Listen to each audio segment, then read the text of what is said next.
Okay. Welcome to Celebrating Everyday People, where we recognize those amazing people doing amazing work out there.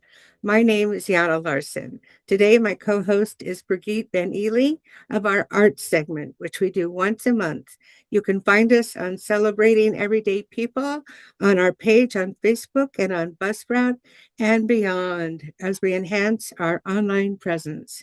Brigitte, over to you. Thank you so much, Jana. So today's guest is a remarkable, multi-talented, creative British artist, an award-winning performer, filmmaker, poet, and inspirational speaker whose work blends creativity, healing, and activism. From staring in London's West End to speaking at the House of Lords and performing around the world, she's known to bring together poetry, music, and film to awaken compassion, empower global connection, and elevate voices often unheard. It's my absolute joy and privilege to welcome you, Amanda Waring, today. Thank you so Thank- much for being here. It's a joy to be here. Thank you for Thank inviting you. We me. are really, really happy to have you.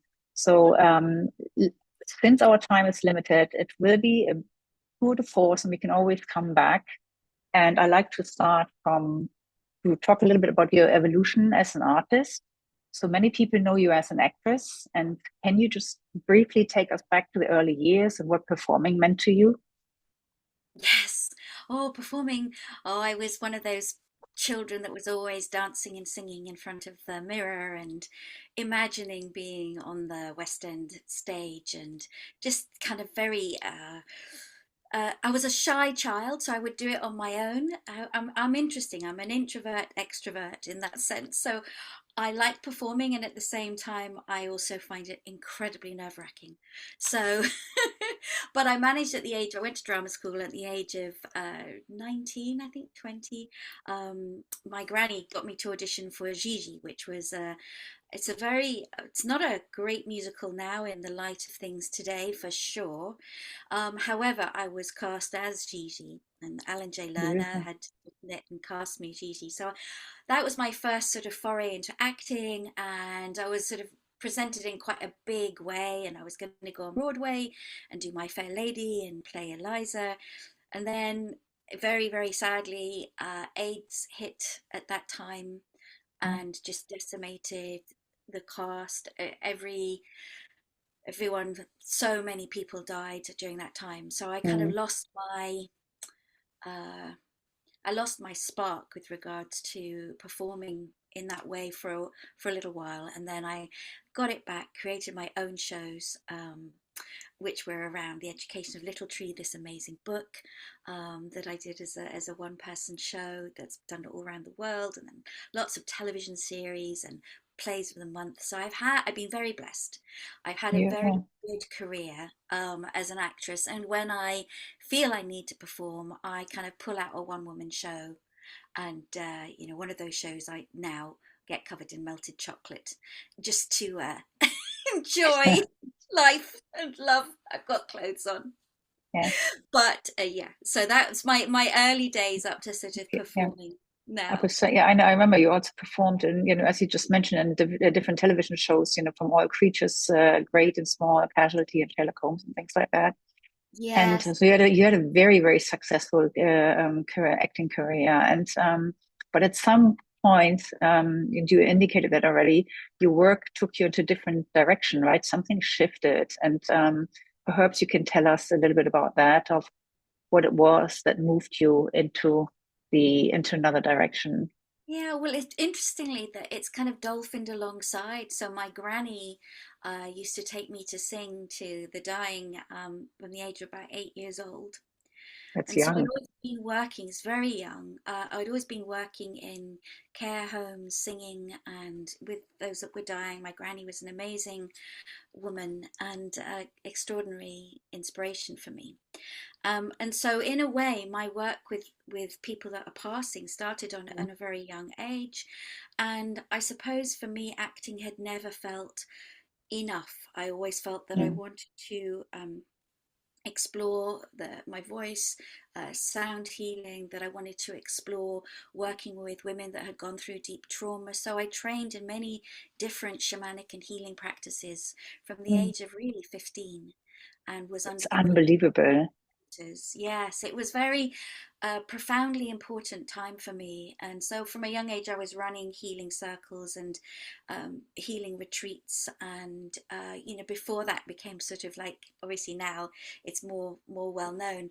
But my passion was to make sure that I could use my drum, my voice, sound to shift people into a different frequency Mm. and to really help them release grief through that. So part of that work in empowering women or those that have gone through trauma has gone alongside. Every time I've been performing, I've always had something else and private clients, whether that's online or with someone now in person, because I feel that's the creativity and the power of raw experiences. And I have gone through a lot of trauma in my life, and it's marinated me to be able to support and to look at things from another side. And apart from that as well, one of the things that I've been passionate about and have worked deeply with and about is elders. So this is another area of my work I'm known for a lot in the UK, because the way my mother was treated in a certain hospital just shocked me to the core. So it was as if she was It's hard to invisible. see. Yeah, demoralized staff. They weren't making eye contact with her. She was only 70 and she It's felt like young. a caged animal. So young, darling, so young. Mm. So, with that passing of her at a young age, I, and all my knowledge of working with the dying, she lived for another year and a half, but I couldn't change her Mm. outcome. I promised Mum at the time that I wouldn't cause a fuss. She was so terrified of the staff that was so treating her with such a lack of It's respect. terrible. Oh, it's just, And it's I mean, not uncommon. no, it's not uncommon and it still goes on.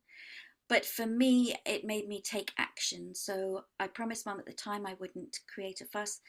But when she died, I thought, what can I do? So I sold my flat to make a film in memory of my mum called What Do You What do See? you see? Yeah, Yes. maybe you can go a little bit more into detail and tell us about the film. I think it's an award-winning short film, right? Yes. So Well, what? Yeah, go ahead. Just go ahead. I'd never made a film before, but I wanted to make a film with such passion, and so it was made like a feature film. Mm. Really, it's 10 minutes. It stars Virginia McKenna, who happened to be a family friend as well, and it was wonderful that she stepped into the breach so well because it exposes a woman. It's a day in the life of a stroke victim, Elsie, Mm. and it's based upon a well-known poem, and some of them is my own writing and words woven in before, and to really highlight the distress of when someone is saying, I can't talk, but look closer, see me, see who I am. I'm all the ages I've ever been. I'm not just suddenly an older person that you see as incapable and incontinent. That's why film is probably a wonderful medium to show that, because it creates a connection that's very hard to create in other medium. Yeah, and also the So, personal story says so much more than white paper or yeah. legislation can do. And I think for me, that's been seen by millions of people around the world.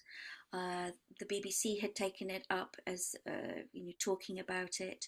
Mm. And then from that time, I've made over 50 films that look at communication. Wow, I didn't even know that. That's incredible.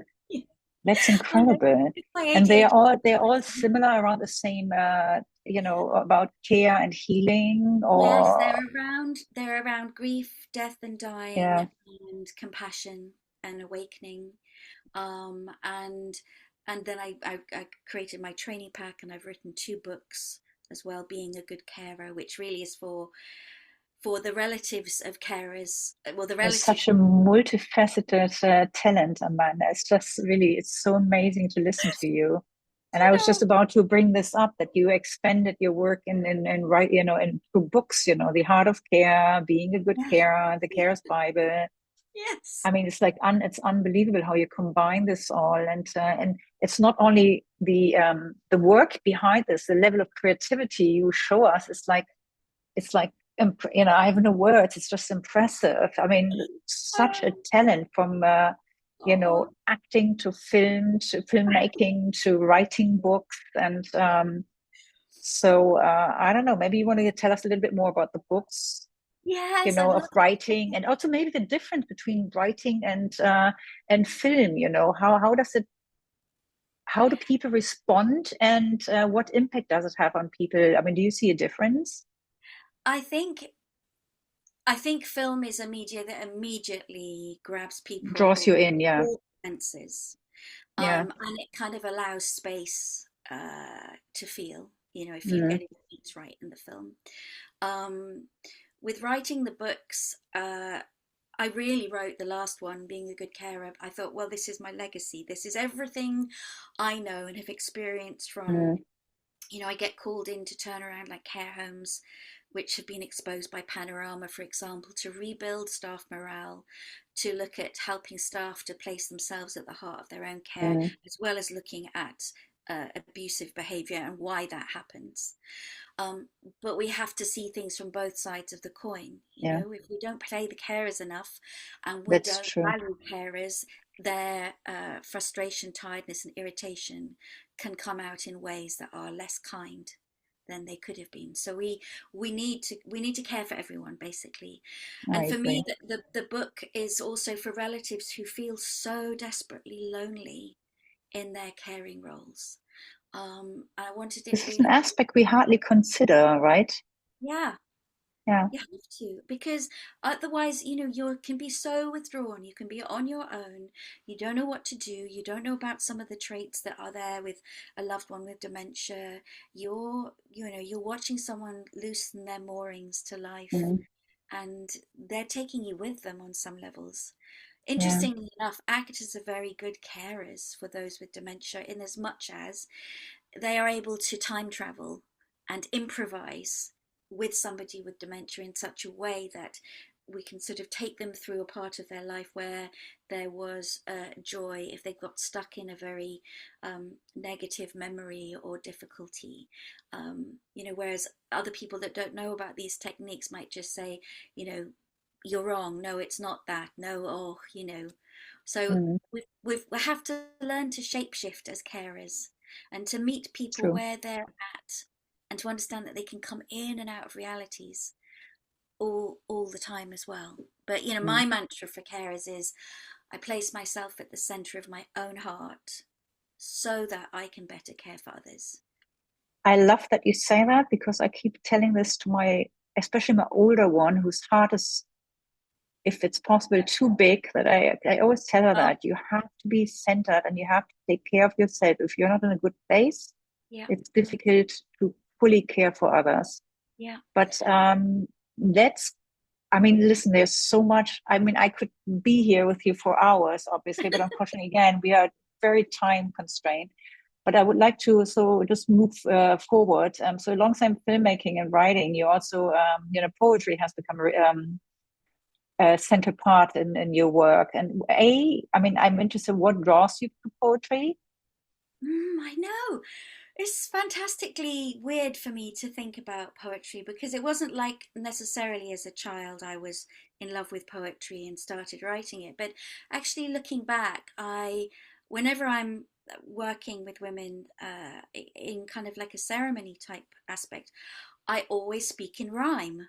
And it becomes like this very long poem of introduction. I'm going, okay, that's always been happening.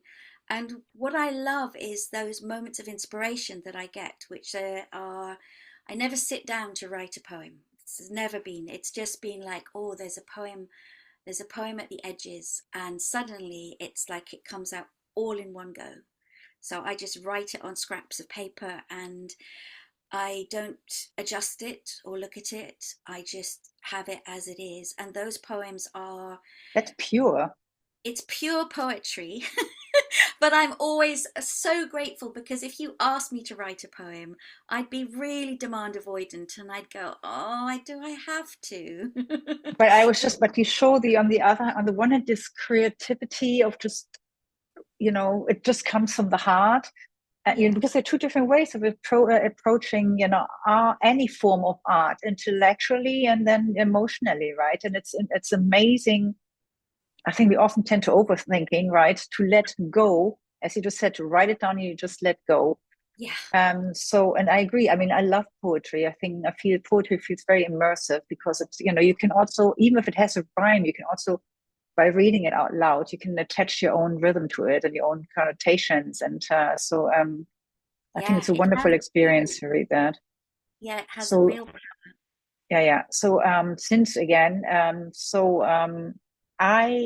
you have one poem, I think it was published in 2024, if I'm correct, right? It's called We Yeah. Are Family, that explores peace, unity, and healing.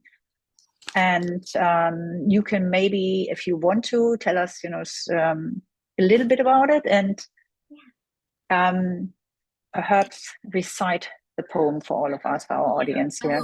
I will read the poem, not my blurry thing from my We Are Family that I've put together as poetry for women to inspire personal healing and global healing. And really, Mm-hmm. it's to inspire women to come together.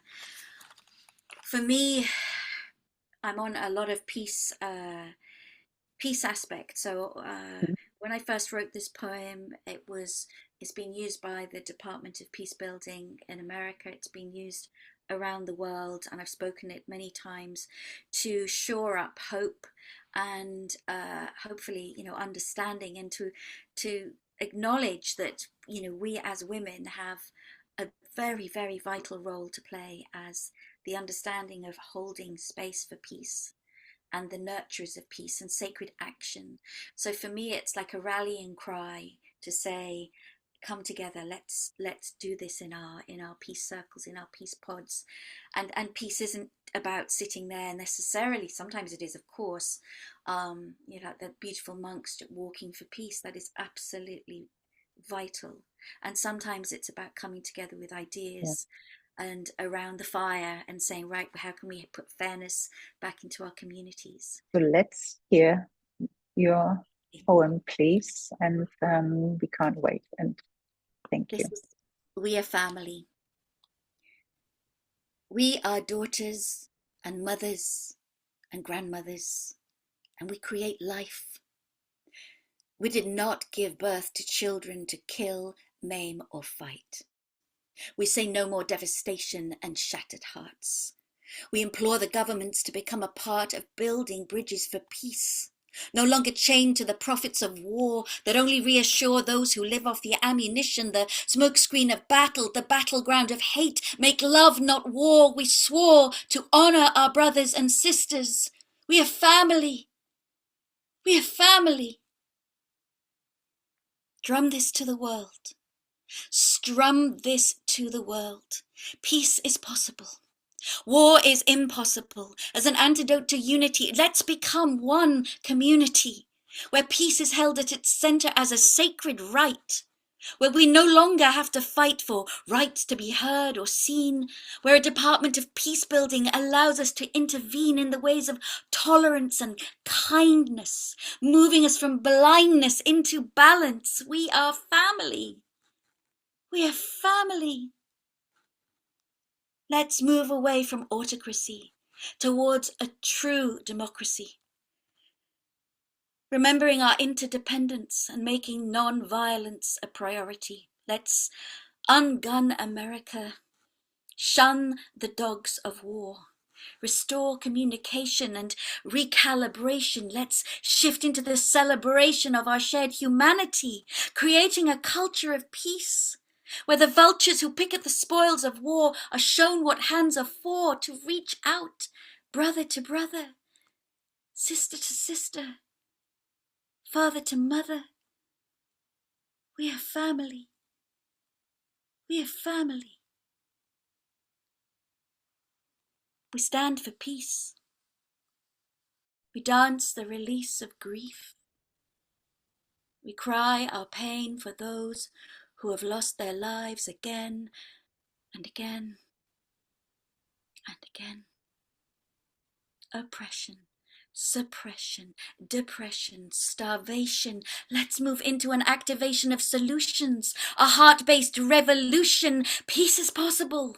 We have to bring it into being by seeing it in our future, drum it into life, not drums of war, drums of celebration, not his story, but her story, our story, not glorifying war, but honoring peace and the release of the shackles of blame and shame as we regain one love, one family. We are daughters and mothers and grandmothers, and we are stepping up and stepping in, a rainbow hoop of all colours and all nations, not dying for war, but living for peace. Not dying for war, but living for peace. We are family. We are family. We are family.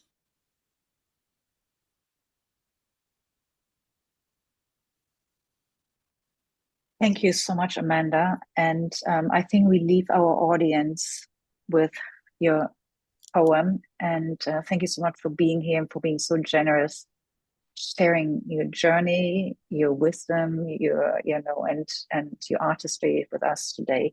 And I pass on to Jana. Wow. That was amazing. Amanda, thank you so much. I'm still feeling a little affected here, but that was powerful. Well, we hope you have enjoyed our show. If you have any questions or comments, please send us a message at malcolmpresents@gmail.com. Remember, you can find us at malcolmpresents.com and YouTube, and Celebrating Everyday People on Facebook and Buzzsprout. Goodbye. Thank you so much, everyone.